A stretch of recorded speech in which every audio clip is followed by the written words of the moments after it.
आजच्या ठळक बातम्या. लालबागच्या राजाचे हजारोंनी घेतले मुखदर्शन. गणेशोत्सवात खेड आगाराची एसटी बस सेवा कोलमडली. खोपोलीत शिंदे गटाला राष्ट्रवादी अजित पवार गटाचा धक्का. आमदार बांगर यांच्या मातोश्रींच्या मदतीसाठी उपमुख्यमंत्री शिंदे सरसावले. गणेशोत्सवासाठी कोकणात चाकरमानी, गाव वस्त्यांवर माणसांची चाहूल. आता पाहूयात बातम्या सविस्तर स्वरूपात.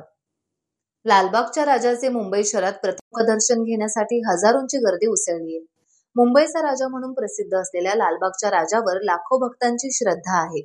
मुंबईकरांसाठी लालबागचा राजा म्हणजे प्रथम स्थान असल्याने तुफान गर्दी लोटली आहे.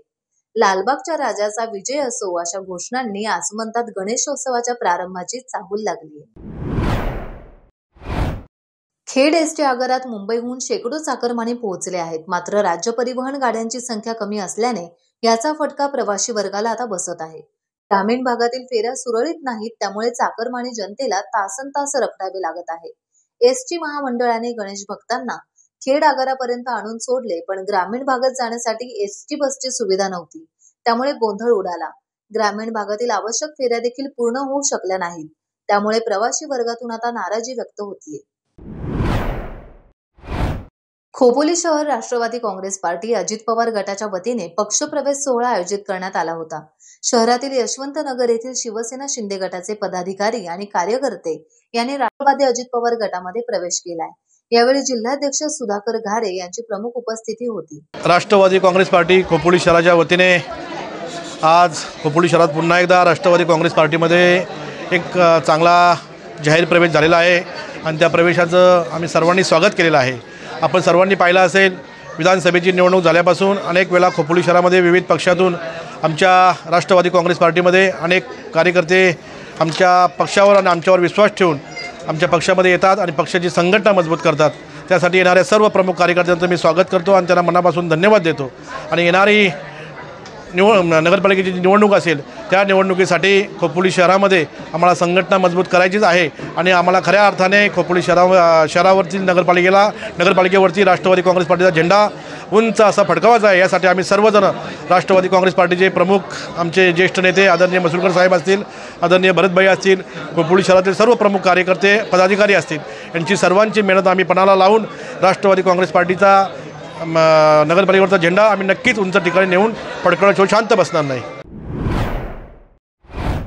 उपमुख्यमंत्री एकनाथ शिंदे हे त्यांच्या संवेदनशील स्वभावासाठी ओळखले जातात. त्यांच्या याच संवेदनशील स्वभावाचा प्रत्यय शिवसेना आमदार संतोष बांगर यांना अनुभवायला मिळाला.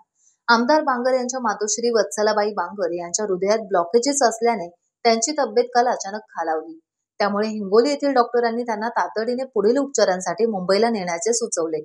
त्यामुळे बांगर यांनी तात्काळ फोन करून शिंदे यांच्या कानावर ही बाब घातली. क्षणाचाही विलंब न लावता शिंदे यांनी आमदार बांगर यांच्या मातोश्रींसाठी विशेष एअर अँब्युलन्स नांदेडला पाठवली. या एअर अँब्युलन्समध्ये बसून आमदार बांगर आणि त्यांच्या मातोश्री मुंबई विमानतळावर पोहोचले. इथे येताच शिंदे यांनी स्वतः विमानतळावर जाऊन त्यांची भेट घेतली. तसेच आस्थेने त्यांच्या प्रकृतीची विचारपूस केली. तसेच त्यांना तात्काळ मुंबईतील लीलावती रुग्णालयात दाखल करण्यास सांगितले. गणेशोत्सवासाठी मुंबईतून हजारो चाकरमानी कोकणात दाखल होत असून गेल्या 2 दिवसात गावातील वाड्या वस्त्या गजबजून गेल्या आहेत. आणखी चाकरमानी दाखल होणार आहेत. गणेशोत्सवापूर्वी गावात पसरलेला सन्नाटा दूर झालाय. वाड्या वस्त्यांवर आणि बाजारपेठांमध्ये मुंबईच्या चाकरमान्यांची गर्दी आता दिसून येते. ग्रामीण कलाकारांच्या जाखडी नृत्य सरावालाही सुरुवात झाली आहे. सर्वत्र गणेशोत्सवाची जोरदार तयारी सुरू असल्याचं दिसून येत आहे. आज सकाळपासूनच बस स्थानकं आणि रेल्वे स्थानकांवर मुंबईच्या चाकरमान्यांची तुफान गर्दी दिसून आली. टाइम्स डिजिटलला लाईक करा, शेअर करा, सबस्क्राईब करा आणि बेल आयकॉन दाबायला विसरू नका. Times digital.